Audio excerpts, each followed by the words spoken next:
With the 2022 NFL Draft in the books, many believe that the Patriots had one of their worst drafts in recent memory. And to some varying degree, I do agree. I do believe that the Patriots did not have the draft that we were all expecting them to have, considering this class and how deep it went and the selections that the Patriots made. And a lot of people thought that the Patriots just did not draft well in terms of value. Now, sometimes value isn't always important. Sometimes Patriots fans just need to trust Bill Belichick.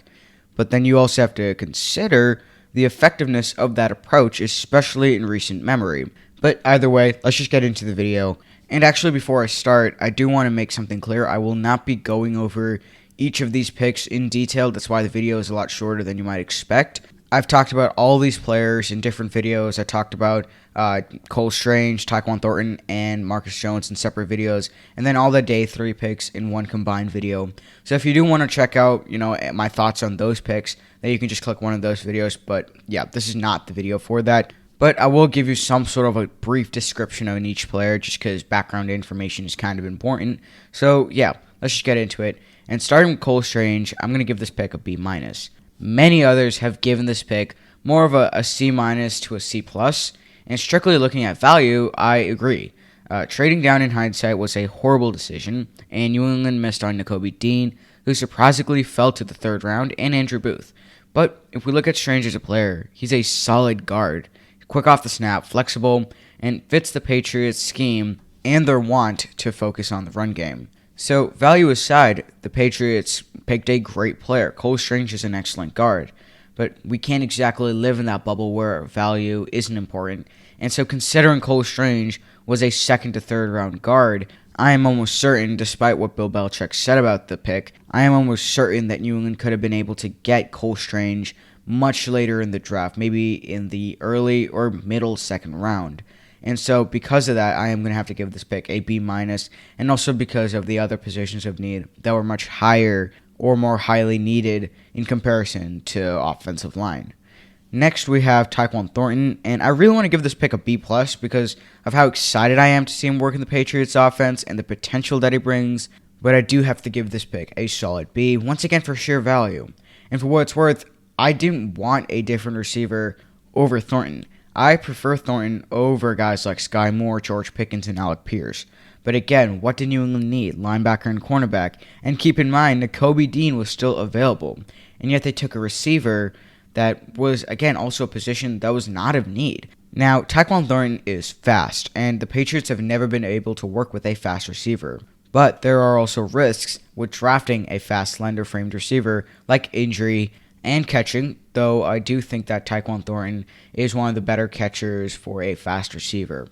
Now, I said that Marcus Jones was one of my favorite picks that the Patriots have made up till that point in day 2. And even as day 3 went, this still held true. Marcus Jones' versatility as a cornerback, return man, and possibly even a receiver means that New England can really work with him. And the Patriots were also even able to get their cornerback, so in theory, this is an A pick, right? Like an A or an A-, right?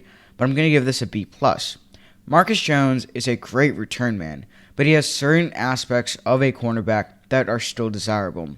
And also, New England literally had the opportunity to select Leo Chenal, a perfect linebacker prospect that fell deep into the 3rd round. The Patriots have had trouble defending the run for many years now, and Leo Chenal really brings that prowess that would have been a big help. So while I love the pick for Jones, this time it isn't about value, more because Marcus Jones would have likely been gone by the end of the 3rd round. But I think at this point it just comes down to picking the best player on the board, and Leo Chenal, in my opinion, was that best player. And so because of that, that's why I have to give this pick a B+, but by no means is this a bad pick. Marcus Jones, I'm sure either as a cornerback or a return man, is going to provide a lot of good value. Now, I'm not going to try to drag on this episode too long, but looking at Jack Jones, I'm calling this an A- pick. Jack Jones was a 5-star recruit coming out of college. He had a ton of offers from Alabama to UCLA to Texas A&M and even USC, where he signed. He had offers pretty much everywhere. And despite some of his legal and character issues that he may have had, I like this pick at cornerback much more than I like the Marcus Jones pick. And that's simply because I think that Jack Jones is a much better cover corner than Marcus Jones. Now, could have New England, selected a project receiver or a linebacker instead of doubling down on cornerback? Sure. But this is a good value pick, and overall, Jack Jones is a great player, and so that's why I'm going to give this pick an A-. Now, the Bailey Zappy pick is weird, and honestly, I'm just going to give it a C+, just because New England didn't even have to go cornerback, especially in the 4th round, for a backup. Now, Zappy will become QB2, assuming Stidham's cut and Brian Hoyer does retire, and that's great. But the Patriots could have made a much better selection here, maybe for a depth piece at linebacker again, or even a wide receiver. That wouldn't have been bad. And so for this pick, it's a C+, just because quarterback was never even a need. And so it's weird that the Patriots went and selected one in the 4th round of all places. Now we have a pair of running backs, Pierre Strong and Kevin Harris. The Strong pick gets a B+, while the Kevin Harris pick gets a C+. Strong will be used in a year's time, especially with the likely departure of Damian Harris, and so I definitely do like that pick. But the Kevin Harris pick it's interesting because the Patriots already have a power back option in Ramondre Stevenson, and so was Kevin Harris really necessary? Now, Kevin Harris is a much better pass catcher out of the backfield than either Pierre Strong or Ramondre Stevenson. And so maybe he ends up becoming the next receiving option after James White retires, possibly after this year.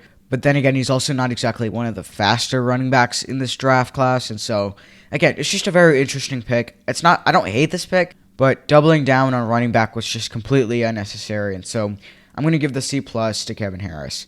Now, finally, we have 2 offensive linemen, Chase and Heinz. I'm going to give that pick a B+, and Andrew Stueber a B-. Both are going to be backups for this year, but Chase and Heinz is a project that could potentially develop into a starter. And so, overall, for an offensive guard, a position of need, I like this pick. But Andrew Stueber, it's not that he's a bad pick. He's a 7th rounder. You can't exactly call him a bad pick just yet. But at the same time, I don't see him providing too much value in the next year or 2 yet. And so maybe I'll raise it to a B just because I think a B- is a little too harsh for a guy that's likely not going to get any opportunities. So yeah, I think I'm going to give it a B and a B+ to Chase and Heinz. So to answer the question, did the Patriots have a good draft? And for me, it's tough to say. I'd give them more of like a meh kind of rating, which would be like a C+ to a B-. And I really love that they addressed offensive line and cornerback, as well as they got a speedy receiver in Taykwon Thornton.